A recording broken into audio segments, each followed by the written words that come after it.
जिन लोगों ने भी सरकारी संपत्ति को और जो लोगों की निजी संपत्ति है उसको नुकसान पहुंचाया, उन्हीं से उनकी भरपाई होगी। नैनीताल जिले के सबसे बड़े शहर हल्द्वानी के वनभूलपुरा इलाके में गुरुवार को उपद्रव मचाने वाले बवालियों की अब खैर नहीं है। धामी सरकार इन उपद्रवियों से उत्तर प्रदेश के योगी मॉडल के तहत निपटने जा रही है। हल्द्वानी में हुई हिंसा और बड़ी संख्या में उपद्रवियों द्वारा सरकारी और निजी वाहनों को आग के हवाले करने की घटना हुई थी। उपद्रवियों ने 70 से ज्यादा वाहनों को आग लगा दी। इनमें पुलिस के वाहन, पत्रकारों के वाहन और आम लोगों के वाहन शामिल हैं। इन सभी नुकसान का अगर आकलन होगा तो इनकी कीमत करोड़ों में निकलेगी। नैनीताल एसएसपी ने इस पूरे मामले के बारे में बताया कि उन्होंने 4 उपद्रवियों को गिरफ्तार किया है। 15 से 20 उपद्रव भड़काने वाले मास्टरमाइंड को चिन्हित किया गया है। ऐसे लोगों पर सख्त कानूनी कार्रवाई करने के साथ ही एसएसपी ने एक और बड़ी बात बोल दी। उन्होंने कहा कि उपद्रवियों ने जितनी संपत्ति का नुकसान किया है उसकी कीमत उनसे वसूली जाएगी। देखिए, हल्द्वानी शहर में भी सिचुएशन हमारे कंट्रोल में है और कल शाम से सिचुएशन हमने कंट्रोल में कर रखी थी। आज सुबह सीएपीएफ भी आ गई है, तो जो हमारी लोकल फोर्स है उसकी जगह सीएपीएफ डिप्लॉय किया जा रहा है। और कल जब इंसिडेंट हो उसके बाद में जो बाकी का हमारा लीगल वर्क है हमने शुरू कर दिया है, तो हमने एफआईआर रजिस्ट्रेशन कर ली है। बाकी लोगों को जो सीसीटीवी फुटेज का एनालिसिस हम लोग कर रहे हैं, मौके का एविडेंस कलेक्ट कर रहे हैं और जो भी ऐसे लोग हैं जिन्होंने उपद्रव किया उनके खिलाफ हम अपनी गिरफ्तारी पार्टियां और जो बाकी चीजें वो रवाना कर रहे हैं। ऐसे में साफ है कि उपद्रव करने और उसे भड़काने वाले और वाहनों को नुकसान पहुंचाने वालों से अब करोड़ों की वसूली होगी। जो उनके साथ ही मन में उपद्रव करने का मंसूबा पाले होंगे उनके लिए भी ये मिसाल होगी।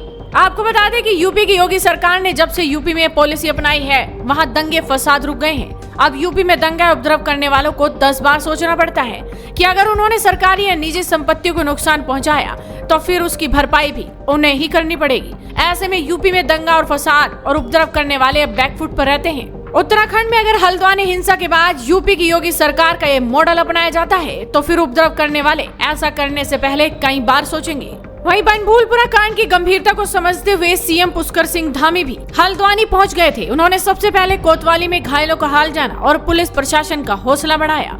उन्होंने कहा कि उपद्रव करने वालों पर रासुका लगेगी, कानून किसी को हाथ में लेने की अनुमति नहीं दी जाएगी। सीएम धामी ने 20 से ज्यादा घायल पुलिस कर्मियों व मीडिया कर्मियों से मुलाकात कर उनका हाल चाल जाना।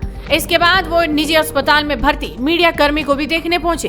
मीडिया कर्मियों से बातचीत में सीएम ने कहा कि जिला पुलिस अधिकारियों को निर्देशित किया गया है कि आरोपियों के विरुद्ध कड़ी कार्रवाई की जाए और उन्हें चिन्हित कर रासुका लगाई जाए। यहाँ पर प्रशासन के द्वारा जो न्यायालय के आदेशों के क्रम में अतिक्रमण हटाने का काम चल रहा था, अनेक स्थानों पर अतिक्रमण हटाया गया।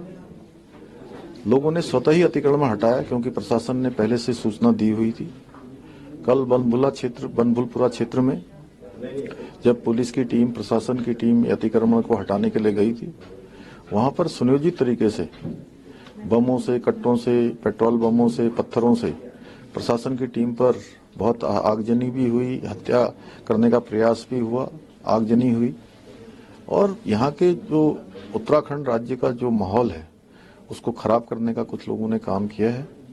उनके खिलाफ कानून सख्ती से काम करेगा और पूरी घटना के जो वीडियो फुटेज हैं वो निकाले जा रहे हैं।